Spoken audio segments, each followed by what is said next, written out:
right, let's do it here.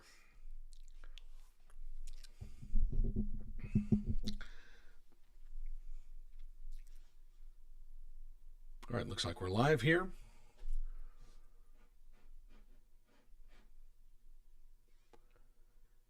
Hello, hello, hello. Good evening. Good Tuesday evening, and welcome to the What the Heck is Happening in Utah Politics live stream. I am your host, Brian Schott. I'm an independent journalist who's been covering Utah politics for more than 25 years. My job is to explain things to you, help you understand what's happening in Utah politics, how we got here, and what you can expect going forward. We had a pretty good live stream last night. Really appreciated it. And we've got a few things to talk about today. Again, I'm expecting redistricting to take up most of this evening's airtime space. If you have a question, if there's something you'd like me to talk about, just put it in the chat. Ask your questions. I'll try to get to them as quickly as possible. Tomorrow morning, 11 a.m., is the second and final meeting of the legislature's redistricting committee meeting. Second and final meeting of the redistricting committee. And tomorrow they're going to go over maps, and they haven't been 100% clear on this, but I think they're going to either put forward the 5 maps that they have already put up on the website, or they're going to select one map to put forward. And whatever comes out of that hearing, there has to be 10 days of public comment, which begins on Thursday. So they can't change anything once this map is approved by the committee. Map or maps. I'm not quite sure what they're going to do, but that's at 11 a.m. tomorrow. You can join online. You can also join in person. But the maps are going to come out, and then there will be 10 days of public comment leading up to a special session on October 6th. And after that, the legislature is going to vote on which map they're going to submit to the court. And at the same time, when they submit their map to the court, the plaintiffs are also going to submit their map proposal to the court, and then we move forward in the process. We might have to have a hearing over thing. We might have to have a hearing. Both sides will submit their evidence and arguments in favor and against the maps. Might have to have a hearing, might have to have more filings, but all of this must be wrapped up again by November 10th if we're going to have new maps in place.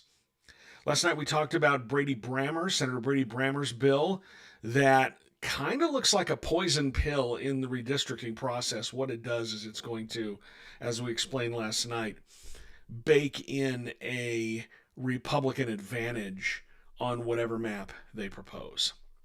So we can talk about maps, we can talk about that, I can answer your questions about the process. We have a new map. The 2 Democratic members of the redistricting committee, Senator Luz Escamilla, Representative Doug Owens, they have submitted a map. Put it up on the website. I noticed it just about an hour and a half ago. So what I've been doing is I've been taking all these map proposals and plugging them into a website called Redistrictor. And then I can you can put those maps in there, and then I can put old election data on top of it. And you know what? It's such a good idea that there is at least one other outlet in the Salt Lake Valley, in Salt Lake City, that saw my idea and said, hey, that's a really good idea. Why don't we do the exact same thing? So there's another story out there that does the exact same thing. It was just published within the last 2 hours or so. And I just want to point out that if you were a subscriber to Utah Political Watch, you would have read that exact same story 3 days ago, because I did this on Sunday when the maps were first proposed. But welcome to the party, I guess. Okay. Again, if you have any questions, comments, leave them in the chat. I will try to get them. To them as soon as possible. So let's talk about this new map that was just submitted by the Democratic members of the redistricting committee. Right here, this is Redistrictor. This is what the map looks like. And as you can see over here are all the election results. There's a solid blue map right there, a solid blue district, District 3, which, if you look at the county split, it does split Salt Lake County, which is inevitable. You're going to have to do that at some point. But it splits Salt Lake County and brings in a little bit of Davis County, is what it looks like. I have to zoom out a little bit so it will fit on both of these screens here. But as we're looking at that, this is the map that was submitted by the Democratic members of the committee. We just had a question in the Instagram chat. It says, what website are the maps on? You can go to redistricting.utah.gov. And then you can see all the map proposals. And there's some map proposals by members of the public as well. You can comment on those. In fact, there's a couple of subscribers. There's a couple that at least one subscriber from UtahPoliticalWatch.news has submitted. This person has been very active in our Discord community as we've been talking about redistricting. That's a subscriber-only benefit. If you're a paid subscriber to Utah Political Watch, you can also get access to our Discord. But if you go to redistricting.utah.gov, you can see the map proposals there. But this is the Escamilla-Owens map. And if this map had been in place in 2024, you would see that Democrat Kamala Harris would have carried it by, what is that, 23 points? That's a pretty big margin. In the 2022 Senate race right here, for those purposes, the Democratic candidate is actually Evan McMullin because there was no Democrat in the race. McMullin would have carried that by 32 points over Republican Mike Lee. In the 2020 presidential election, Joe Biden would have carried that by 24 points over Donald Trump. So that's the map that the Democrats are going to propose or going to introduce tomorrow at that meeting.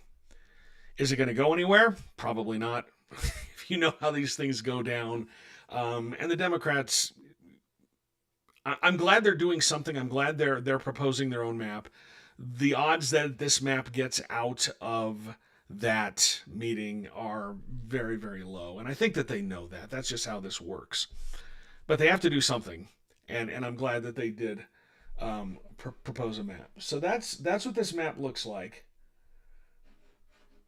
If my screen could be a little bit bigger on vertical, I would be able to show you some other stats just in terms of the county breakdown. But if you look at it, I mean,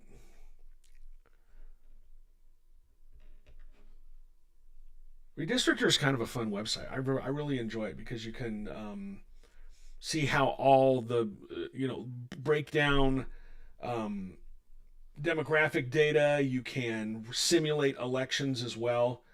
On this proposed map, District 1, that would be a 31-point Donald Trump win in 2024. District 2, Trump by almost 50 there, just under 50 points. District 4 would be Trump plus 23-24. But you would have District 3, as you can see on this map, that is a Harris plus 23-24 points. I don't know if this map. I haven't looked at the exact numbers, but I don't know if this map would actually conform under the bill from Senator Brady Brammer yesterday that sets how you evaluate these maps.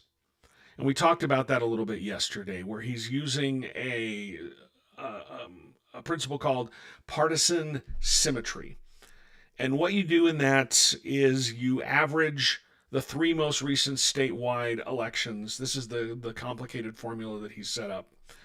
You average the three most recent statewide elections, and then you either add or subtract that from 50, and then you balance the districts based on that. Essentially, what he's trying to do is make the congressional districts act like the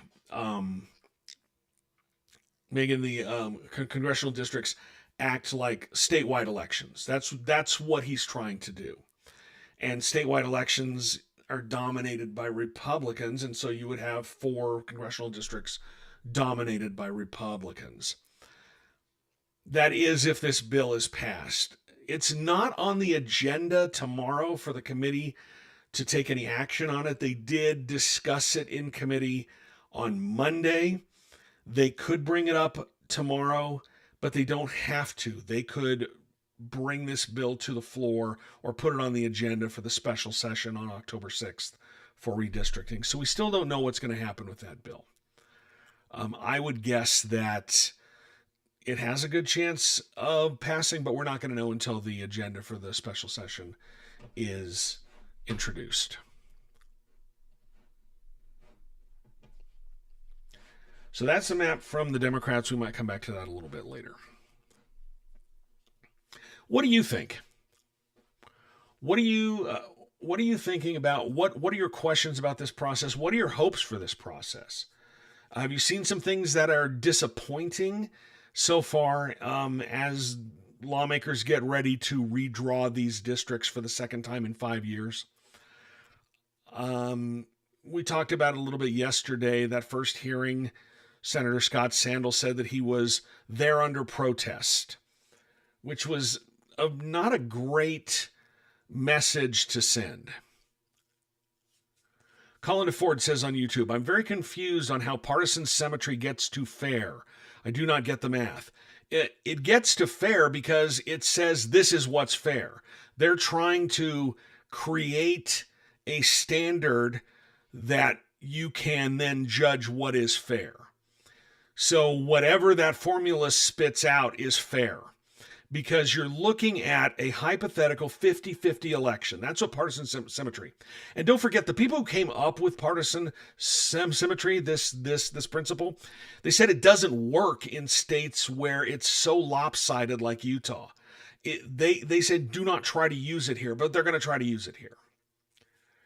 And so what they're doing is, again, if you look at it, it says that in a hypothetical election, if Party A wins, let's say 60% of the vote, okay? This is at its basic level. Party A wins 60% of the vote, and then they win 60% of the seats. Well, then under partisan symmetry, if everything is fair, then if Party B gets 60% of the vote in another election, they would also get 60% of the seats. That's what they're trying to do. It doesn't work in states like Utah where Republicans outnumber Democrats by 4-1, independents. So that's what they're trying to do. But what this bill does, it sets up a formula that basically locks in a Republican advantage. The people who came up with the idea said don't use it in states like Utah. Because it's so lopsided, and you shouldn't apply it here, because you're not ever going to get to that hypothetical 50-50 split in elections. I know it's esoteric. It's really, really hard to wrap your head around it. And I'm not a math guy. It took me forever, but I think I understand it, but it's very, very hard. It's very, very hard to get there. Very, very hard to try and figure out what it means, because it is such an esoteric thing. Debbie C. on Instagram, do you think Brady Brammer's bill will pass with that weird formula, which we were just talking about? If it gets on the agenda for the special session, you can probably bet that it means they have enough votes to pass it. And as we said yesterday, it has an immediate effective date. This is meant to tie the judge's hands. That's what this bill is meant to do. Because if it gets 2/3 in both the House and the Senate, and then the governor signs it, it goes into effect immediately. And so it is meant to tie the judge's hands, because it says this will be the first thing you look at to determine whether a map is fair. So if it shows up on the agenda for the special session, that means they know they have 50 votes in the House and 20 votes in the Senate to pass it. That's just the way to look look at that. Julie and Tyson for Bradley on YouTube. I've been involved in this process since I helped gather signatures. It was suddenly a little hope. I'm once again very deflated. What's the best argument to make of attending tomorrow? I don't know what the best argument is, because I don't have anything to support this, but having gone through this, I covered the 2001 redistricting process. I covered 2011. I covered 2021. They already know which map that they want to put forward, map or maps. They already know which ones they want to push. So I don't know if... I'm not saying don't go. I think it's important for people to be involved in the civic process. I think that's incredibly important. But also, I think they've already decided what they want to do with these maps. And if the Republicans have already decided, then, not much is going to change their mind. I think they have a script. I could be wrong, but I think they know what they want to do with these maps. So I don't know what argument you could make to change their mind. I do think it's important to go. I do think it's important to speak out. I do think it's important to let them know, because sometimes they're more apt to... In my experience, lawmakers are more apt to listen when the people commenting what they're arguing for aligns with what they want to do already, which is a nihilistic way to look at it. And I apologize, but I'm very cynical because I've covered these guys for a long, long time, and the partisanship, the doing things behind closed doors has hardened, has gotten more extreme over the past few years. Everything in the legislature, everything is decided in closed caucus. Anything that is controversial, it is decided there. The big decisions are decided in the Republican caucus and in the Republican caucus in the House and the Senate. That's where it is decided. And I mean, just look at what happened when they were arguing over the baseball stadium bill. It was notable to me that the lobbyists for the baseball stadium, they were always coming out of the closed Republican caucus. That's where they were making their pitch. That's where they were trying to negotiate. That's where this stuff is negotiated. It's not negotiated in committee. It's rarely negotiated on the floor. By the time it gets to the floor, they already know whether it's going to pass or not. And again, I know it's a very cynical way to look at it, but I've done this long enough, and that's where these decisions are made. So I suspect they already know what they want to do with the maps tomorrow. But again, it's important to show up. It's important to be involved in the process. Because if you're not, other people will be. Couch on YouTube says, I don't understand how Republicans get to dictate the standards when the court says they have to listen to the nonpartisan committee. Well, not this time around, because there's no nonpartisan committee. They don't have time to do this. This whole process has been dragged out for so long. If you'll remember, the lawsuit was filed in 2022.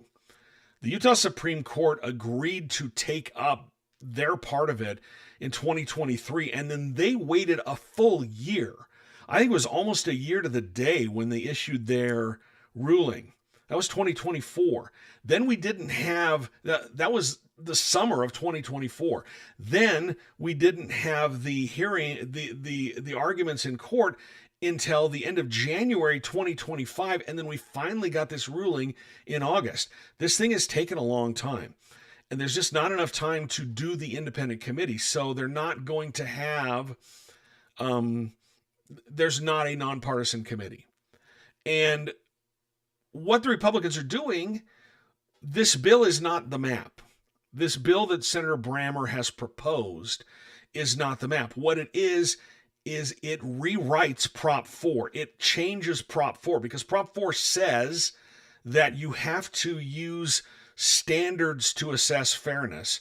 And this is changing the word standards, plural, to one standard.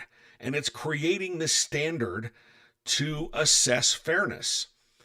And this is the kind of change that the legislature can do. They overstepped when they repealed the entire thing of Prop 4, but they can make this change, and that's what they're doing. So we're not having a nonpartisan committee, and the legislature is not overstepping their authority by doing this. But what they're doing is they're changing the rules of Prop 4 so that there's one standard. And they've seized on this phrase, partisan symmetry. That's a very specific thing in political science circles or in redistricting circles. And they've seized on it, and now they're saying, oh, you want to use partisan symmetry? The law says that you must use that to assess. Well, here's how we're going to implement that. So that's what they're doing. On Instagram, I'm unclear on what a fair map means. Well, fair map will be whatever they decide that they're going to. If this formula goes into effect, and as I explained last night, what you do is you average the two elections and look at their statewide vote total for the Republicans and the Democrats. And you have and I think it came out to the Democrats were at like 31% and the Republicans were at like 60%. And that's a big gap. That's a 30-point gap between the Republicans and the Democrats. So as long as the maps, when you look at the partisan data after they draw them, and this is the pretzel logic they're using. They're not allowed to use partisan data to draw the maps, but they're going to use partisan data to assess whether the maps are fair. Okay. But there's like a 30-point gap. And so as long as the map falls within that 30-point gap or comes close to that 30-point gap, then it is quote-unquote fair under this formula Brammer is pushing. Debbie says, I was excited about this until I saw Brady Brammer pull his BS. I'm not going to characterize it that way, but I will say that I was expecting something like this. In fact, I was talking with someone, we were having a discussion, and I said, I don't think that they're done monkeying with the voters yet. And they figured out a way to do that.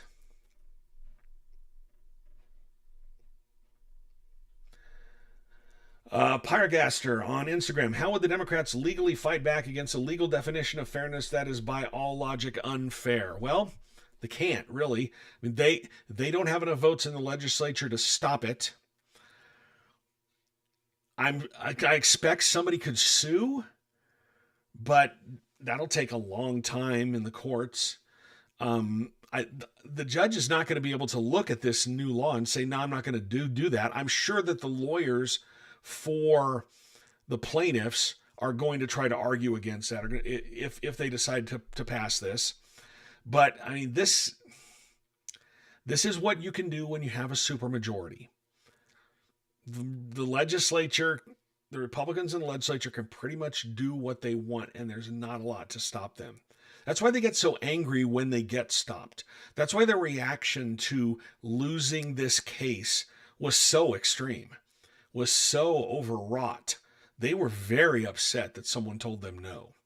That's why last year, when the Utah Supreme Court said you overstepped your authority by repealing Prop 4 with SB 200, when the Utah Supreme Court said that, you remember what they did? They rushed into special session to try to put Amendment D on the ballot. And Amendment D basically would have cooked into the Constitution their ability to overturn or repeal any ballot initiative. They don't like being told no. They don't react well to it. Colin on YouTube, with Cox effectively a lame duck, is it worth letting the governor know he should not sign the Brammer bill? With Cox in the news lately attempting to plea for partisan unity. If he doesn't sign it, it's still going to go into law because, as it says, that's one of the provisions of the immediate effective date. It's still going to go in law. It's still going to go into law if he doesn't sign it. And if he vetoes it, he's going to get overridden. At some point, this thing is going to happen. At some point, this bill, if they decide to put it on the agenda, I don't know if they're going to. They might be trying to twist arms or line up votes right now. It does align with a lot of what the Republicans want to do. It aligns with, saving the 4 members of Congress who are Republicans now. Because if you get districts that if you get a district that is slightly competitive, and for these purposes, I would say that any district in Utah, an R+10 district that's probably a reach. You might get it in a wave election. But if you're looking at like R+6, R+5, that could be competitive. And I think if we have a district like that, Burgess Owens might be in a little bit of trouble. In fact, I've talked to people close to him who think that if that happens, if there is a district that would favor a Democrat or a district that would be that competitive, he might retire. I mean, he's 78 years old, I think. 76 or 78. All right. What time is it tomorrow? 11 a.m. 11 a.m. is tomorrow's hearing. And let me see if I can pull up the actual... It will be in room 120 in the Senate building at the Capitol tomorrow at 11 a.m. And on the agenda, it says all they're doing is consideration of congressional redistricting maps. Again, Brammer's bill could come up in that. I don't know if it will. Spencer Salt says, why can't they just use the results from the original committee? There are some problems with the results from the original committee. One, it would not comply with the Brammer bill because the original committee created districts that had one district that was overwhelmingly Democratic. I suppose that they could, but they're not going to. They're not going to look at those maps, and that was specifically in the court order when they agreed to the process after the judge ruled. After the judge threw out the maps, both parties agreed to this timeline, and one of the stipulations was the legislature is not required to consider or adopt any of the maps from the original committee. Oh, Representative Jason Kyle.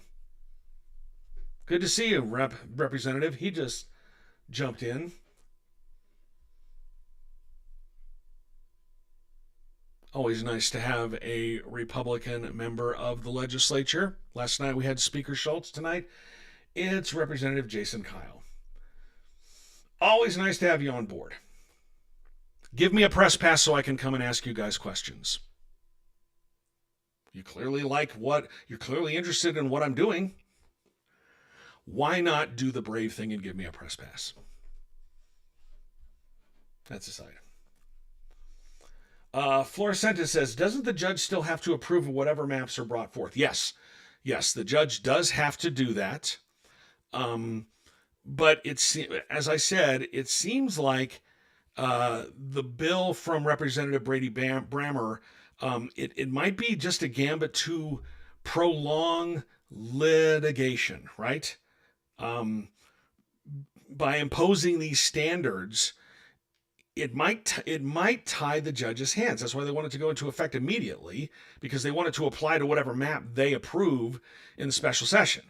So it might tie the judge's hands, and it could prolong litigation. And in that case, then you would either have to use the map that the legislature put forward or the 2021 maps, which is a win-win for the GOP-dominated legislature. Why does historical voting data drive a fairness calculation? Because that's the formula that Senator Brammer has come up with in his bill. That's what his bill says you will do.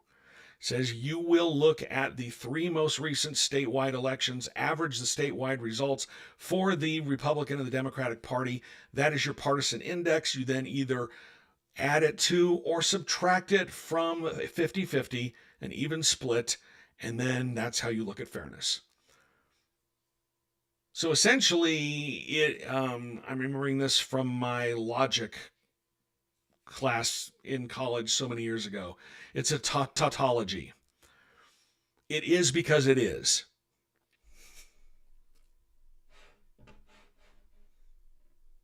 Let's see. Jason Kyle says, hi, Representative Kyle. Glad to have you. I'd love to have you come on the stream. I would love to have you come on the stream, Representative Kyle. I think that we'd have a great discussion about this, about redistricting, talk about what you want to accomplish. This is an open invitation. You know how to reach me. Love to have you come on the stream. Let's do it. Let's do it now. Says not my department. Well, that's because we've got someone saying give him a press pass. Understandable. Understood. Yeah. But still, can't blame a man for trying. But you are welcome to come on anytime. Love to have you. I do want to talk about one thing that I saw on social media. No. Representative Kyle says, sorry, I'm mowing my lawn right now. Well, I didn't mean right now. I have to prep. For it. Reach out. Let's set something up. I think it'd be great. I would enjoy having you on the show. Enjoy mowing your lawn. Susan Reddington Johnson says, I'd love to hear from any Republican senators. Also representatives, it's a bipartisan committee. That's what tomorrow's hearing is for, and that's likely your chance. I'm not quite clear. They might have some things around the statement. They might have some hearings around the state. I'm not quite sure. Couch says, did you hear the rapture was supposed to be today? I guess we weren't good enough. I had so many rapture jokes written, and I thought I'd be respectful and just not use them. But guess I didn't make the cut. I wasn't expecting to make the cut, but I didn't make the cut. From Instagram, what would a better way of creating a fair map look like? The redistricting people I talked to, and again, this is way above my pay grade. I've had to learn this on the fly. But a lot of people talk about a concept called efficiency gap, which looks at, it's also a mathematical equation, and I'm trying to wrap my head around it. There are people who know it a lot better than I do. But it's called efficiency gap, and I would suggest that you go and there are people on the internet who can explain a lot better, and I'm not even going to try because I know I will screw it up. But the one a lot of people point to is efficiency gap. In fact, I've spoken to people who said, Prop 4 should have just said efficiency gap. The problem with this whole thing is that Prop 4's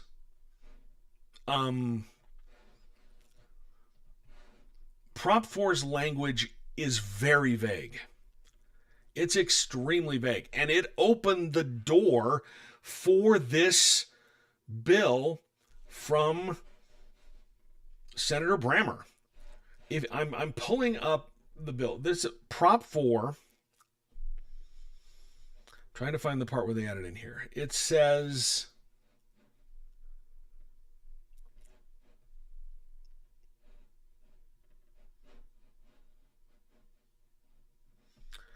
sorry, just reading this on the fly. I should have had it highlighted.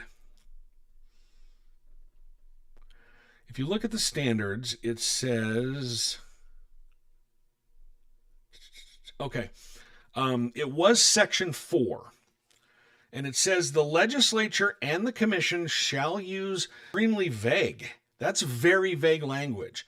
It just says they'll use the best available data, statistical methods, including measures of partisan symmetry. Well, what does that mean? I mean, it's sure the word measures is plural, but what does that mean? One person said to me, they could have avoided all of this by simply saying efficiency gap or whatever. But they said best available methods. That's very vague language. And as Senator Brammer pointed out in his presentation, and he's right, he's absolutely right when he said this on Monday, that the court was inviting the legislature to define what those standards are, because it's not clear. It is 100% not clear. In fact, hang on, I'm going to bring this up. Let me move it over to the window. I'm going to show you what I'm talking about here. So this is Senator Brammer's bill, and this is the section that I'm talking about right here. I'm highlighting it. That's the section that's incredibly vague. If you read that, it says you're going to use standards and partisan symmetry, and that's it. There's nothing else. And Senator Brammer was 100% correct when he said the judge was very was asking what standard to use. And this is the role of the legislature. This is their role. They are absolutely well within their right to do this, to establish a standard. Now, the standard they're establishing just so happens to be a massive benefit to the Republican Party. But that's what they're doing. They're not doing anything underhanded. They're not doing anything sneaky. They're just doing this. Prop 4 was not specific. It was very vague. And the word partisan symmetry, that's a loophole, and they're driving a truck through it right there. And perhaps loophole's not a fair term.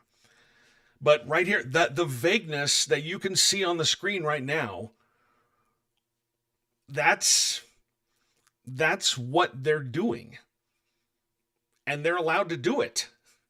And they're well within their rights to do it. This is their role. This is what the legislature does. And if you go back and listen to the court hearing, the judge was puzzled when talking to both sides what standard to use. So that's where this is coming from. That's why they're going to define what fair is, because Prop 4 did not define what fair is. It didn't do it. Comment from Instagram. So you're saying we'll have to start over from scratch with a revised Prop 4 that is absolutely specific as to the method. Maybe. Remember last time Prop 4 only passed with 50.34% of the vote. It still passed. I mean, that's the rule. But, I mean, it's really expensive to do this sort of thing. And I suppose that it can be challenged in court. But again, it's that old saying, don't hate the player, hate the game. Well, this is the game. The game is the Prop 4 was vague. It was very vague. That's one of the weaknesses. And there are other arguments as well. There's constitutional arguments. Does it infringe on the constitutional power of the legislature to draw the maps? Maybe one could make an argument by that. What this case was about was whether the legislature infringed on the constitutional authority of the people by repealing a ballot initiative. They have not settled those other constitutional. There's so many unsettled questions about Prop 4. But this is the playing field we're dealing with right now. That's where it's at.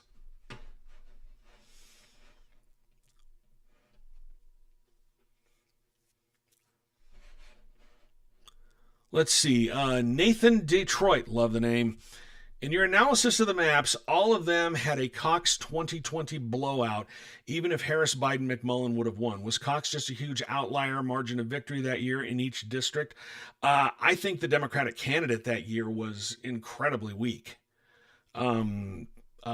Peterson.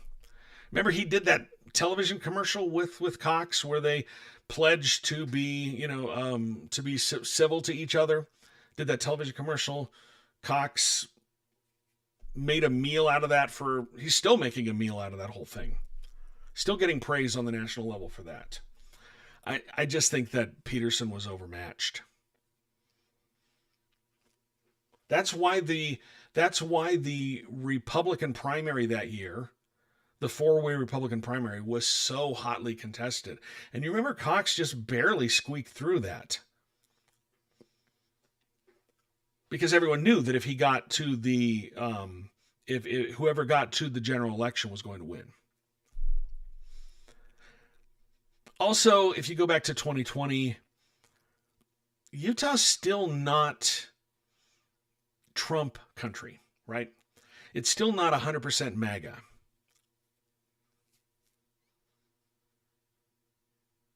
Nathan Detroit says, was King any better in 2024? I think he ran a better campaign.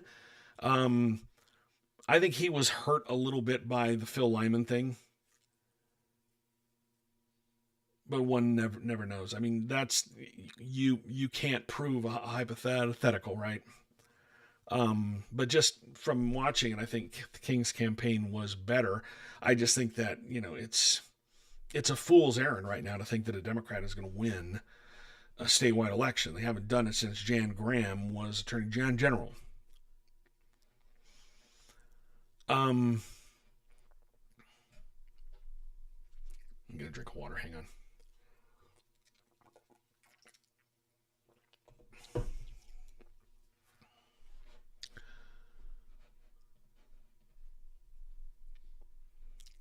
Stewart on YouTube. I wasn't the only anti-gerrymandering legislation passed in 2018 that was undermined by poor design or wording. In fact, Ohio has it much worse than this. Yes, I'm not an expert there, but I do know that Ohio had all sorts of problems with that. That's a good comment. K on YouTube. When the populace found out what the scam was on Amendment D, they had to change it. So when the voters found out about this, it won't be a pretty big scandal. Well, it's not a big scandal. And they backed off of Amendment D because a judge ruled that the wording was misleading, and it was incredibly misleading. The ballot language that they were going to put out there said that it did exactly the opposite of what it did.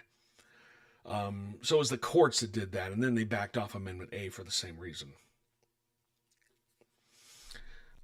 King did better in 2-candidate margin than Peterson, but still got a lower vote share. Stewart says that. Yes, that's true. The thing that I think that is really... Now, I spent all this time essentially defending what Senator Brammer's doing, that he's able to do it, and that's... But I think that one of the things he's doing that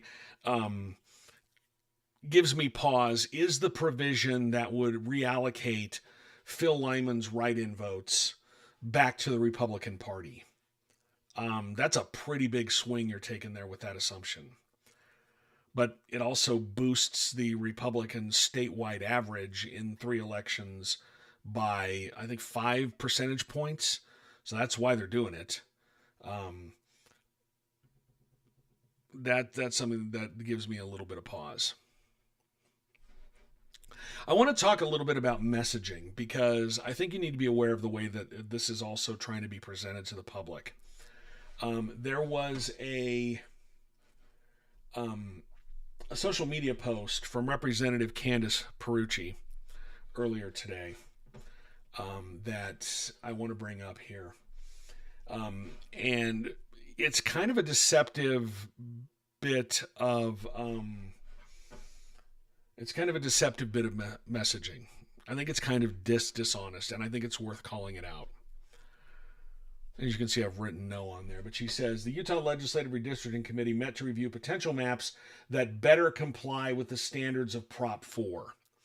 And that's wildly dishonest, because they've never complied with the standards of Prop 4. The current maps don't comply with the standards of Prop 4. They repealed Prop 4, so they didn't have to comply with the standards.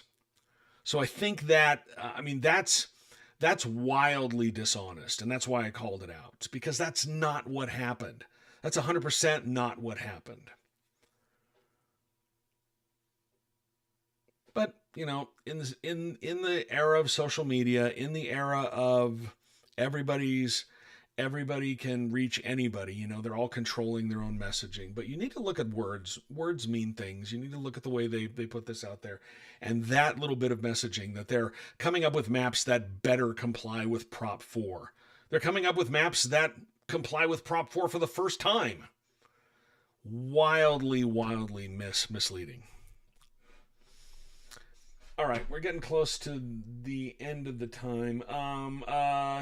Colby on Instagram says, what happened to the Independent Commission to draw jurisdictions? Well, they're not going to do it this time, because I explained earlier, they just don't have time. There's no time. No time at all. Because this all has to be wrapped up by November 10th. There's not time for the Independent Commission to hold hearings around the state like it says in Prop 4, and then have public comment. Colby says, aren't they only proposing one test to confirm equity among parties? I recall there being multiple tests to ensure their representation. As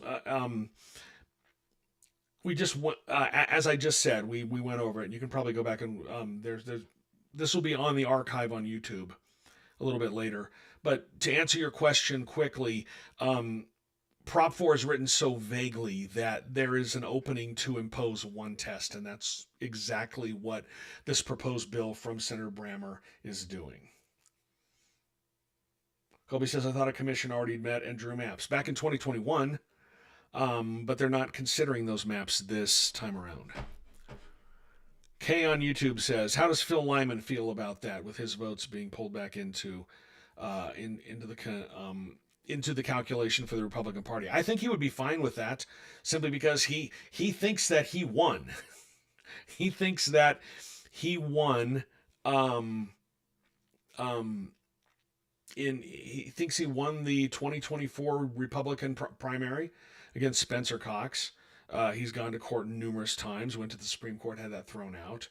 And as I mentioned yesterday, the Utah GOP did something similar to this at the convention earlier this year, because they have a calculation, and this is an internal party thing, but they have a calculation to determine how delegates for the county conventions and for the state convention are allocated.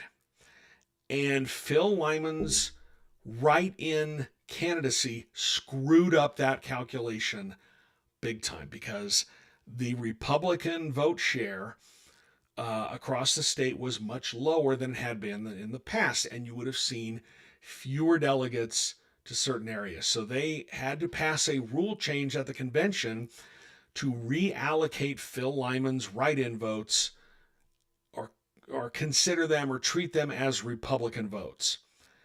And they just took that. They took that internal party rule and said, why don't we just use it when we're evaluating maps? Because, reasons. But that's what they're doing.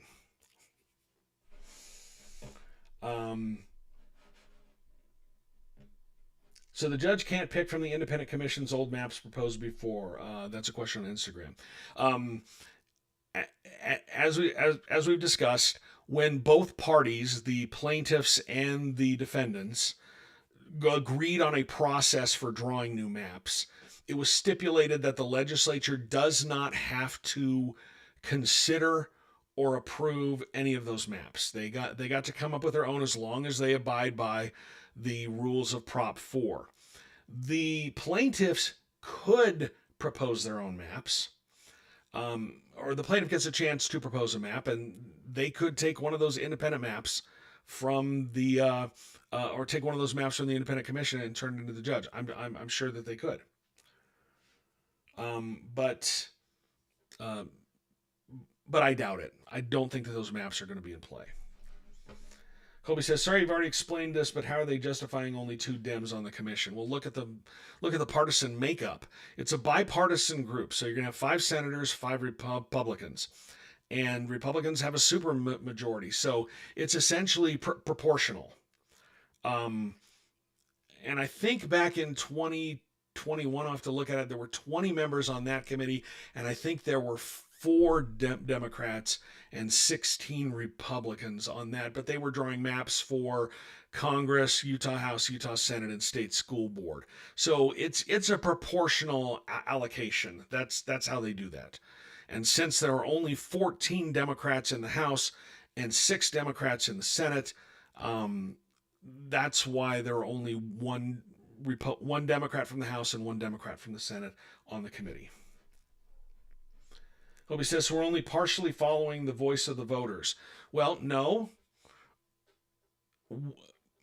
Prop 4 is not in the Constitution. It is a law. Okay?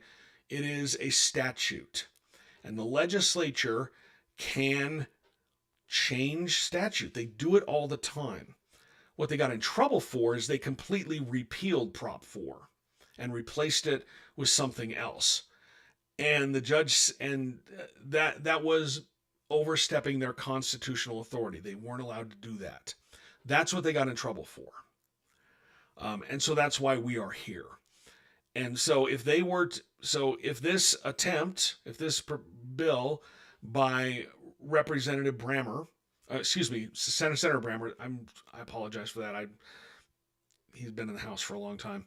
But this bill by Senator Brammer, it's totally fine if they want to pass a narrow change, and they can back this up. The argument holds up.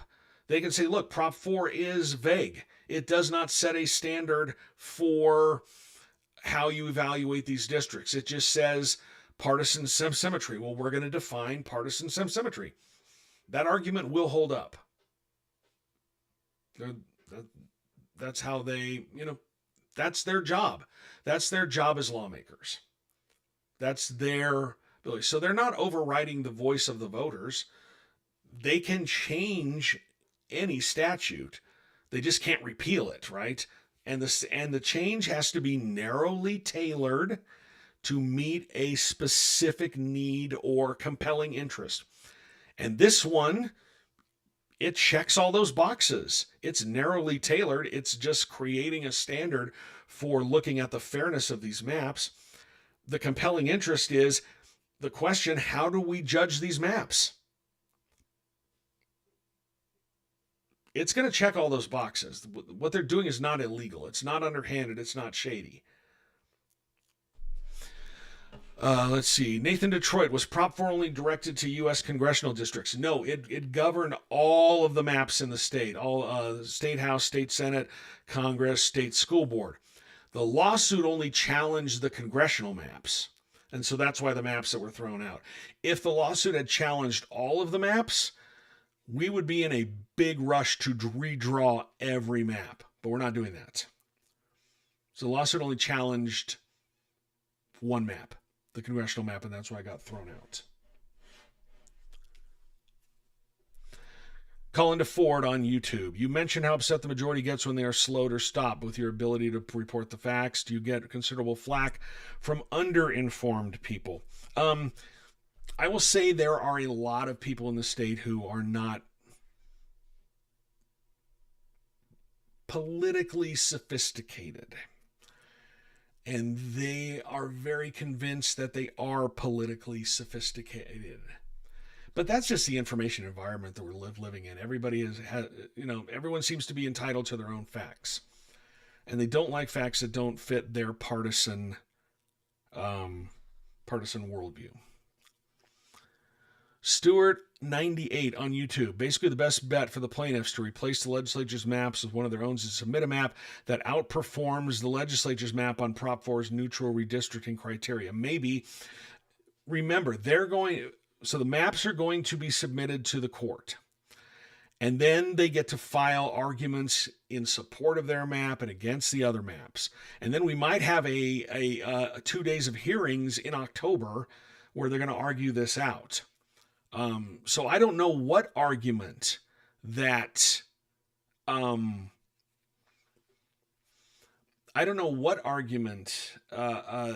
plaintiffs are going to use. We're not going to see their map until the legislature submits their map to the court.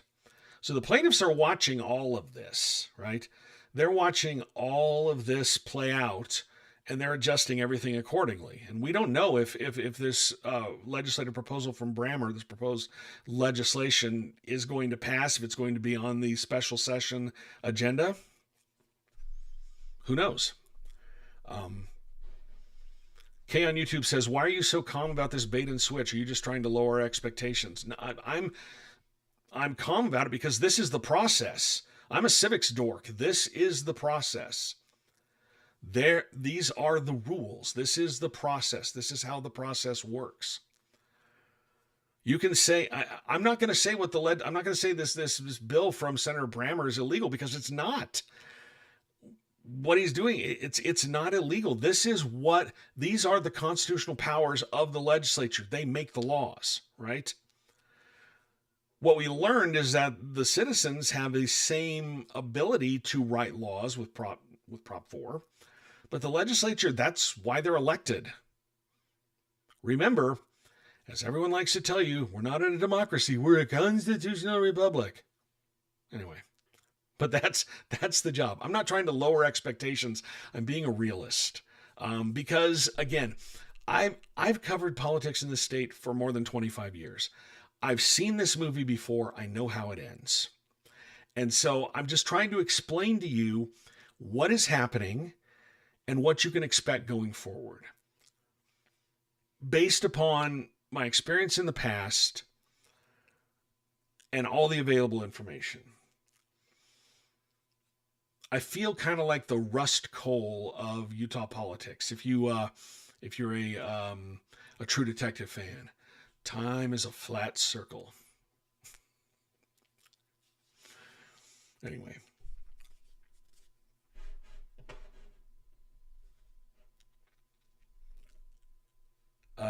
Any other questions? We're getting close to time here.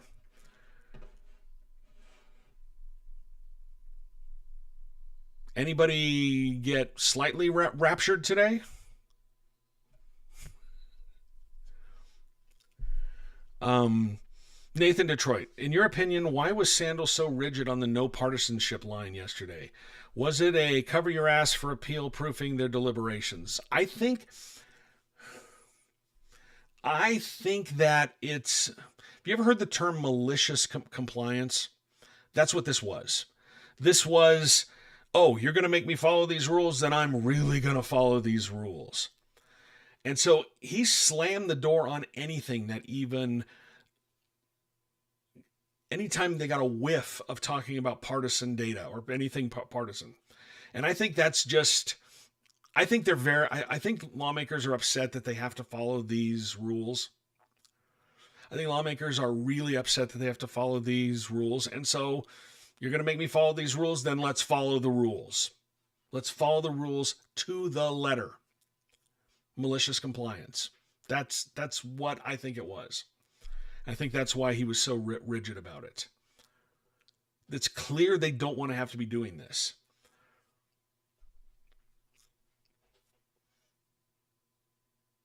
Want to scream into the void with us since we didn't get zoomed up into the clouds today? Join the club. I do that every day. Wake up in the morning, scream into the void.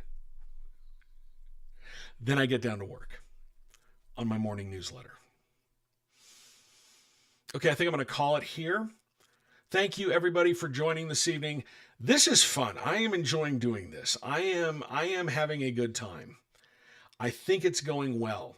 I appreciate you all logging in. I appreciate your questions, your comments. This is great. Let's do it again tomorrow night, same time. We'll talk about what happened during the legislative redistricting hearing where they're going to go over the maps. We'll talk about everything that happened. That's tomorrow morning at 11. Quick plug. If you have not already, go to my website, utahpoliticalwatch.news. Sign up for my newsletter. It's free. You'll get all of my stories direct to your inbox. If you want to support what I do, again, I'm an independent journalist. I don't answer to a big corporation. Nobody owns Utah Political Watch. I own Utah Political Watch. And I am not a billionaire. Look at the way that I dress. I am not a billionaire. So I'm relying on my readers to help make this possible. If you can become a paying subscriber, that really helps. You become my boss. The people who pay for my journalism, who pay to support what I do, you are my bosses. And you can do that by becoming a paid subscriber. It's $5 a month, or you can make a one-time donation. Again, it's utahpoliticalwatch.news. I want to thank you all for tuning in. I want to thank Representative Jason Kyle for showing up.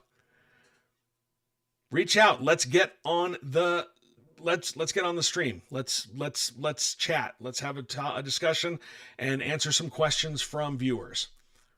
I promise I don't bite. And again, thank you guys so much for participating. It's been a lot of fun. Tomorrow night, let's do it again. In the meantime, reach out with your questions, your comments. Send me an email. Send me a message on social media. I'll be